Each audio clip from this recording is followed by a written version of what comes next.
What's up, everybody? O and B. Hey, look, I appreciate y'all subscribing to the channel. Do subscribe if you're not subscribed, and hit that bell icon to be notified for future videos. Excuse the sound in the background. That's an air cleaner. It'll subside after a little bit. Just cut on. But anyway, you know, I was over here on the internet, right?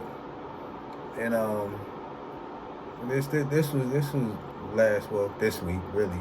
It's like Tuesday, and it was CBS Sports. It was a CBS Sports article, and it says Dana White on UFC heavyweight champ Francis Ngannou contract. If you don't want to be with us, no problem. So as I started reading it, um, the things that I noticed in it, I'm like, hold on. So I said something. Said, yo, where's this coming from? So I did a little bit more research, and then I went, I know what this is. Yeah, I know exactly what it is, B. So let me read the article, and then I'm gonna jump to the other one, and tell me, if this ain't correct, cause I see some nervousness going on there, and it's between both parties because I'm gonna tell y'all why I say that. But anyway, UFC Dana White can do without Francis Ngannou if the UFC heavyweight champion can do without the promotion. Ngannou enters UFC 270 on the last fight of his contract on White, and White revealed what will likely happen if Ngannou successfully defends his crown against Ciryl Gane at the Honda Center in Anaheim on Saturday, January 22nd next year. The Predator and his management have had a turbulent relationship with White and company, one that persists heading into pay-per-view event.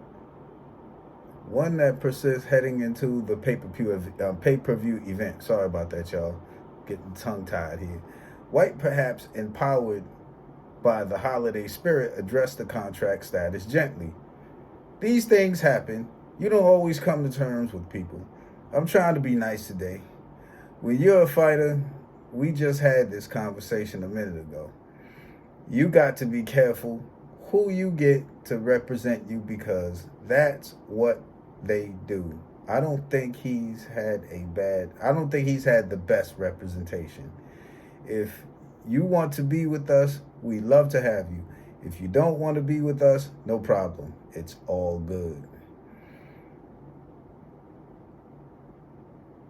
And that's about it on that, because from there I got skeptical. I was like, well, the rest of it is just like stuff that is talking about, Ciryl Gane would face Derek Lewis, and then he beat Derek Lewis. Then after that, he would face Ngannou, and yada yada, so on, so on, so on. That's already in fruition. You know what I'm saying? But they was giving backdrop. We already know the backdrop on that. So then I went on to go a little bit further, and this is when I started noticing something. You know what I'm saying? It says UFC president Dana White, Francis Ngannou agent get heated after interim title fight announcement. See, I didn't see all that, so I'm like, got heated about what? Then it says Ngannou and his team are not happy with White and the UFC decision to book an interim title fight. Heavyweight has become the division of drama for the year. I ain't reading that. We already know that. And it says on Monday. Well, this is an old article, so it's from June 29th. Because that gives me the backdrop. That gives you the back. It's the backdrop on why I made the decision I'm about to tell y'all. Heavyweight, it says on Monday, it was announced that Ciryl Gane and Derek Lewis would meet for the interim title at UFC 265 in August. The announcement came just 3 months after Ngannou won the heavyweight title with a violent knockout of Stipe Miocic. Gane responded to the situation by pointing out that he had been in a similar situation of being ready for a title shot, but the UFC chose not to add an interim title to his battle with Rosenstruik in May of 2020. So I'm like,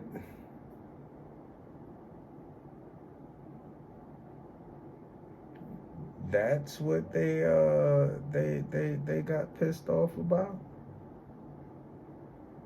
I'm like, that sound like nervousness to me, bro. That sound like one of them oh shit moments. You know what I'm saying? I gotta fight him. Damn, that's a tough fight, B. You know what I'm saying? That's what it sound like to me, dog. I mean,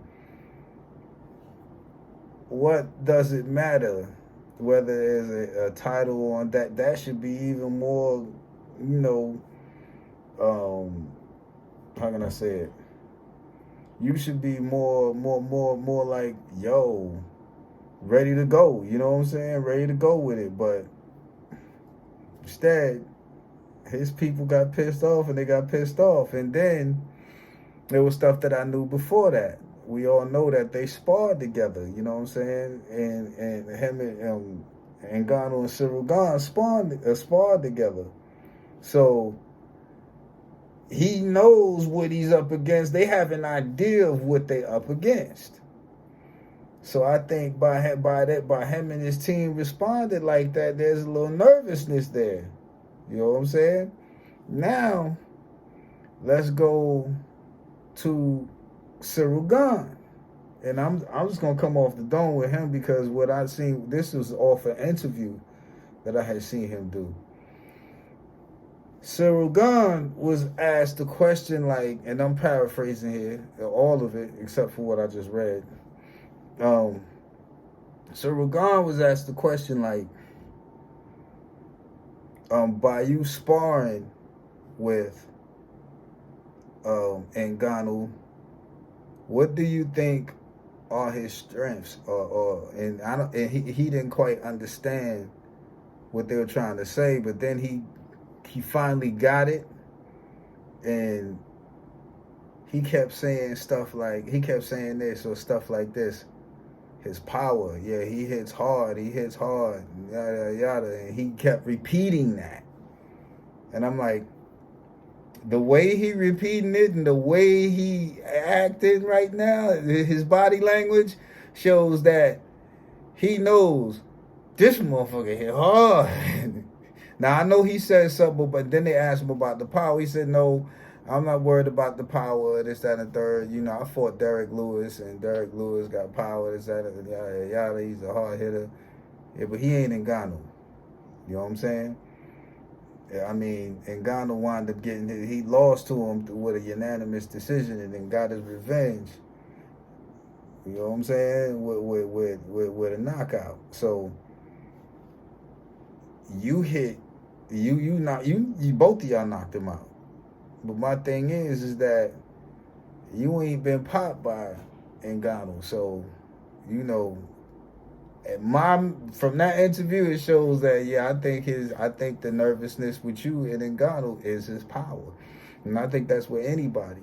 And I think that could be an underestimation, but at the same time, when you look at Ciryl Gane, he's nimble, you know, he's all over he's jumping around, yeah, you know what I'm saying? He's, you know, not really jumping, but he'll hop out the way or something. You know what I'm saying? He'll probably jump in the air and pop an ear in your face, got good reflexes, all of that. But both of them are pretty decent, man, in their own rights.